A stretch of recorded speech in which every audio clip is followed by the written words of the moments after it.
पहले तो मैं सबको नमस्कार करता हूँ, अपने सभी बहनों भाइयों का। और हमारे साथ वर्मा जी बैठे हैं, रवि ठाकुर जी बैठे हैं, कन्नडा जी बैठे हैं। और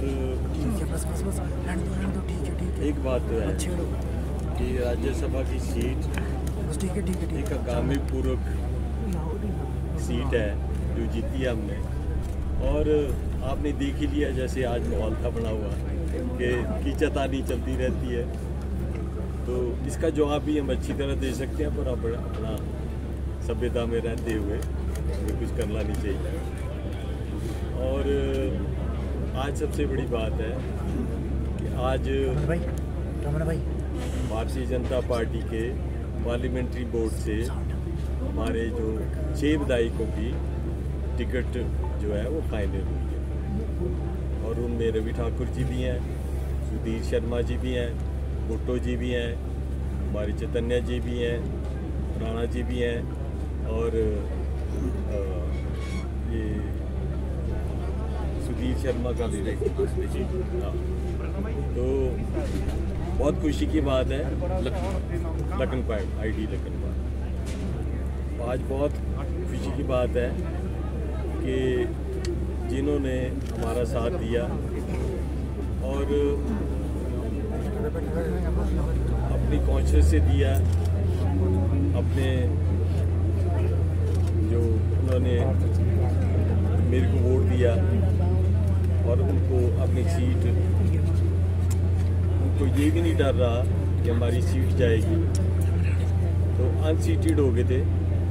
और आज भारतीय जनता पार्टी ने उन्हीं पे विश्वास दिला के उन्हीं को अपना नुमाइंदा बुलाया।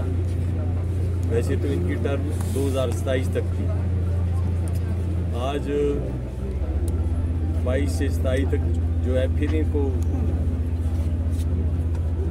दोबारा घोषित किया है। और मैं समझता हूँ कि सारी की सारी सीटें इस बारी भारतीय जनता पार्टी की आएंगी और 6 के 6 हमारे विधायक जीतेंगे। विधायक और है निर्दलीय, उम्मीद है, विश्वास है कि उनको भी भारतीय जनता पार्टी अपने फोल्ड में लेगी। और अब इलेक्शन का विकल्प बच चुका है। हमारा भारतीय जनता पार्टी का जो मोदी सरकार की सीटें चारों घोषित हो गई हैं और चारों की 4 सीटें, इसमें कोई शक की बात नहीं है, भारतीय जनता पार्टी को जाएंगी, नरेंद्र मोदी जी को जाएंगी। इनका इलेक्शन भी जो MLAs हैं, इनका इलेक्शन भी सेम डे पे है। और इनके इलेक्शन का भी जो असर है लोकसभा का, वो MLA शिप में भी पड़ेगा। और ये खुद ही बहुत सक्षम लोग हैं, 2-2, 3-3, 4-4 दफा जीते हुए हैं और अपना एक कद रखते हैं अपनी कॉन्स्टिट्यूंसी में और इलाके में। और मैं समझता हूँ ये जो ऐसा काम हुआ है, ये सुक्खू सरकार की नाकामयाबी से हुआ है। कभी सुक्खू जी इनको काले नाग बोलते रहे, कभी इनको बोलते रहे कि बिक गए हुए हैं। ये कोई बिका नहीं है, ना काले नाग है, ये सारे सुक्खू जी से तंग आके अपने कॉन्शियस से इन्होंने वोट दिए। और बिकने का तो सवाल ही नहीं उठता, ना ही खरीदने की जरूरत पड़ी, ना ही ऐसा कोई विचार था। ये तो खुद इन्होंने व्यक्त किया जब हमने इनसे बातचीत की, जब एज अ कैंडिडेट मेरे को तो सारे वोटर के पास जाना था। और इन्होंने जो उस टाइम मैं सबके मिला जुला, तो मैंने पाया कि इतना रोष है सुक्खू सरकार के खिलाफ, जिस तरह से जिलालत वो हमारे MLAs और बीजेपी के MLAs और कांग्रेस के MLAs और इंडिपेंडेंट MLAs भोग रहे थे। और एक किस्म की बिल्कुल नाकामियों की वजह से सुक्खू सरकार अपने ही बोझ में गिर गई और अभी गिर जाएगी। मैं ये भी बोलना चाहूँगा कि सरकार ज़्यादा दिन नहीं चलने वाली है। हमारे साथ और भी लोग कॉन्टैक्ट में हैं, अब लेने हमने उतने ही हैं जितने हमें चाहिए, है ना। तो बाकी तो अदरवाइज गिनने लगो तो बहुत कुछ है। कोई मंत्री भी हैं, कोई विधायक भी हैं, कोई चेयरमैन भी हैं। तो इस तरह से हम उतनी लेंगे जितनी हमें चाहिए और सरकार ही गिर जाएगी। ये हमारी कोई बड़ी भारी उपलब्धि नहीं है, ये सुक्खू सरकार की अपनी उपलब्धि है कि वो सरकारें जो सरकार देखो ना, right from the very beginning Sukhu ji ने रोना रोया कि किसी के पास पैसा नहीं है, पैसा नहीं है, पैसा नहीं, और डेवलपमेंट नाम की चीज़ खत्म कर दी, और जो भर्तियाँ थी लोगों की वो बंद हो गई। हमीरपुर बोर्ड जो है वो डिसॉल्व कर दिया, उसके बाद नया बनाया ही नहीं। अब इनको अभी भी जो इनकी अनाउंसमेंट है, इनको पता था कोड ऑफ कंडक्ट लगने वाला। जब कोड ऑफ कंडक्ट लगने वाला तो उसी दिन अनाउंसमेंट गई, वो पूरी कहाँ से होनी? पहले कोड ऑफ कंडक्ट लग जाना और उसके बाद इनकी सरकार गिर जानी। प्रेस के सामने रिज पर जिस तरह से NSUI और कांग्रेस के लोगों ने गुंडागर्दी की और दीवार को क्रॉस करके फांद कर हमारी प्रेस जहां प्रेस कॉन्फ्रेंस होनी थी उस स्थान पर आए, गाली गलौज किया, बदतमीजी की और आशियाना के दरवाजे को इस तरह से तोड़ रहे थे कि ये कोई आजादी से पहले का जमाना होगा, जैसे मुगल करते थे। और बड़े दुख के साथ कहना पड़ रहा है कि कांग्रेस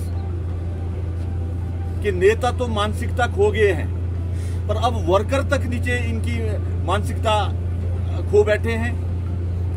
आपके सामने किस तरह से हुआ, हिमाचल एक देवभूमि है, यहाँ की संस्कृति, यहाँ की परंपरा इस तरह से इस कार्य को, ऐसे कार्य को करने के लिए कभी भी इजाजत नहीं देती। आज तक हमने कब इनके प्रेस कॉन्फ्रेंस में इस तरह से खलल मचाई होगी? और जिस तरह से इन्होंने किया, ऐसा नहीं हम भी रिएक्ट कर सकते थे, पर हम यहाँ की परंपरा, यहाँ की संस्कृति, यहाँ के इस देवभूमि को बदनाम नहीं करना चाहते। मेरी एडमिनिस्ट्रेशन और पुलिस से यही विनती है कि आप इसमें सख्त कार्रवाई करें। किसने ये दीवार क्रॉस करके हमारे इस प्रेस कॉन्फ्रेंस में आए, कौन लोग दरवाजा तोड़ रहे थे, इसकी वीडियो निकालकर उनके अगेंस्ट कड़ी कार्रवाई की जाए। और अगर इस पर एडमिनिस्ट्रेशन और पुलिस संज्ञान नहीं लेती है तो हम इसकी कंप्लेंट इलेक्शन कमीशन को भी करेंगे कि ये हमारा मौलिक अधिकार है। प्रेस कॉन्फ्रेंस या किसी स्थान पर जाना ये कांग्रेस से पूछ के नहीं कर सकते। हम कांग्रेस से परमिशन लेने की जरूरत नहीं है। हम भी यही तरीका अपना सकते हैं, हम भी इनके हर प्रेस कॉन्फ्रेंस में दखल अंदाजी कर सकते हैं। पर अगर एडमिनिस्ट्रेशन और पुलिस इसमें कड़ी कार्रवाई करेगी तो हम इस पर आगे की कोई कार्रवाई नहीं करेंगे। Thank you. मैं एक चीज और बोलना चाहता हूँ, ये जो 10 जने यहाँ करते हैं ना, इन्होंने मेरे अंडर ही काम किया। मैं इनको जानता हूँ कितनी स्ट्रेंथ है इनकी, है ना। NSUI यूथ कांग्रेस 0 हो गई हुई है हिमाचल में। मेरे टाइम भी हो गई थी, उससे पहले भी हो गई थी। बाकी रानी साहब ने काम पूरा कर दिया। अब रानी साहब परसों चौथ दे रहे थे बयान, फिर बाद में मुकर गए।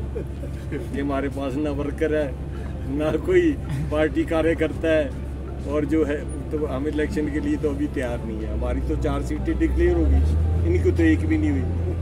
अगर इनको हैंडल करना हो, नहीं इन्होंने रवि जी को देख लिया आते हुए वहाँ से, उसके चक्कर में 5-7 जने इकट्ठे हो गए। बाकी मेरे को पता ही नहीं मैं कितनी जान है। बाकी तो हमारा कोई 1-2 आदमी भी बड़े हो जाए तो इनका तो सामने नजर नहीं आएंगे। पर इन्होंने धोखे से रवि जी को उस टाइम देख लिया आते हुए, तो हम कुछ कर लेते हैं। नहीं तो इनकी बुक्कत क्या सरकार में और पार्टी में, वो मैं अच्छी तरह जानता हूँ। ना ही है कोई, ना ही कभी रहेगी। और इससे -10 है, कल को 5 ही रह जाने, फिर 0 हो जाने, बाकी कुछ नहीं है।